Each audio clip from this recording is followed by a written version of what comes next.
విశాఖలోని ఒమేగా హాస్పిటల్లో అరుదైన శస్త్రచికిత్స విజయవంతమైంది. 60 ఏళ్ల మహిళ తీవ్ర కడుపు నొప్పితో బాధపడుతుండగా అండాశయ క్యాన్సర్గా వైద్యులు నిర్ధారించారు. ట్యూమర్ మొత్తం 8 కిలోల బరువు ఉండగా అది మొత్తం కడుపును ఆక్రమించి పేగు భాగాలను ఎడమ మూత్ర నాళంపై ఒత్తిడి తీసుకొచ్చింది. ఈ మేరకు ఎన్టీఆర్ వైద్య సేవా పథకం కింద శస్త్రచికిత్స నిపుణులు శస్త్రచికిత్సను నిర్వహించి 8 కిలోల ట్యూమర్ను విజయవంతంగా తొలగించారు. శస్త్రచికిత్స తర్వాత మహిళ ఆరోగ్యంగా కోలుకొని పూర్తిగా సురక్షితంగా ఉన్నారు. చెప్పడానికి అవ్వదు. సో ఎప్పటికప్పుడు రెగ్యులర్ ఫాలోఅప్స్లో ఉండాలి. ఒక్కసారి కానీ ఇలాంటిది ఉంది అని తెలిస్తే కొంతమందిలో అది దానంతటదే నెమ్మదిగా తగ్గే అవకాశాలు ఉంటాయి.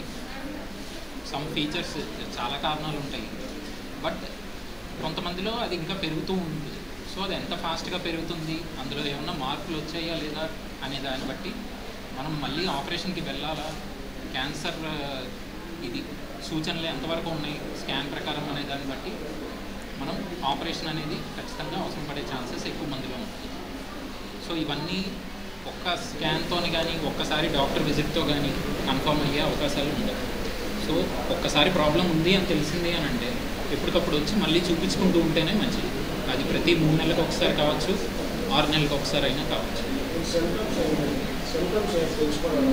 సిమ్టమ్స్ యూజువల్గా ఎక్కువగా కడుపు ఉబ్బరంగా అనిపించడం, బరువు పెరుగుతున్నట్టు, అంటే కడుపు సైజ్ పెరుగుతున్నట్టు, చాలా హెవీగా ఫీలింగ్, ఆకలి తగ్గడం, ఒకవేళ క్యాన్సర్ కింద మారింది అని అంటే ఆకలి తగ్గడం, ఇవే మోస్ట్ కామన్. ఇవన్నీ పెద్దగా మనకి అనిపించవు.